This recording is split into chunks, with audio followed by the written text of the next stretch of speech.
দোস্ত তুই মন খারাপ করিস না, আঙ্কেল ভালো জায়গায় গেছে। তুই খালি এখন দোয়া কর বসে। এভাবে মন খারাপ করে বসে থাকলে তো হবে না, দুনিয়াদারি তো করতে হবে তোমাকে। হাল করছেন ভাবি, মেয়ের চোখে তো এক ফোঁটা পানিও দেখতেছি না। হে বলে বাপের কলিজা, এক ফোঁটা পানিও তো বেরোলো না। তাসফি বাবা সকাল থেকে সব মেহমানগুলো না খেয়ে আছে, নাস্তার ব্যবস্থা না হইলেও অ্যাটলিস্ট চা করো সবার জন্য। এতগুলো মেহমান না খেয়ে গেলে তোমার বাপের আত্মা কষ্ট পাবে, যার একটু চা বসাও।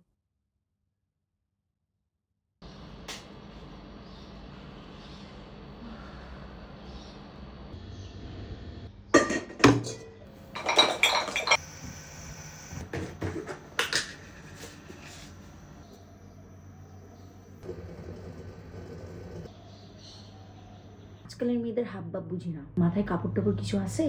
এমনিও তো বেপর্দা মেয়ে, এর বেপর্দার শাস্তি ওর বাপ না পাইলে হয়েছে। কি উড়াধুরা ভাবে চলে, ফেসবুকে আমি সব দেখি তো। মেয়ে তো শুনছি সামনের সপ্তাহে আবার চলে যাবে পড়ালেখা করার জন্য। 40টা দিন অপেক্ষা তো করতে পারতো।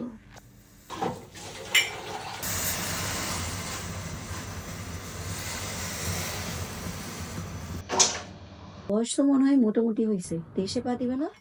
বাপ মনামি বিয়ে শাদী দিয়ে দিলেই বাঁচে। আরে না, কারোর সাথে সম্পর্ক আছে মনে হয়, শুনলাম তেমন কিছু একটা।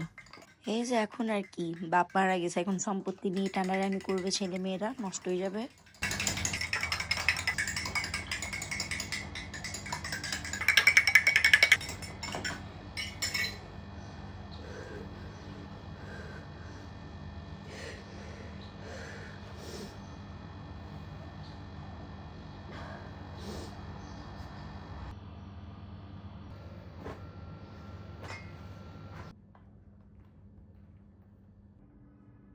মা, চিনি কম হয়েছে, আরেক চামচ চিনি দিয়ে আনো তো আন্টির জন্য।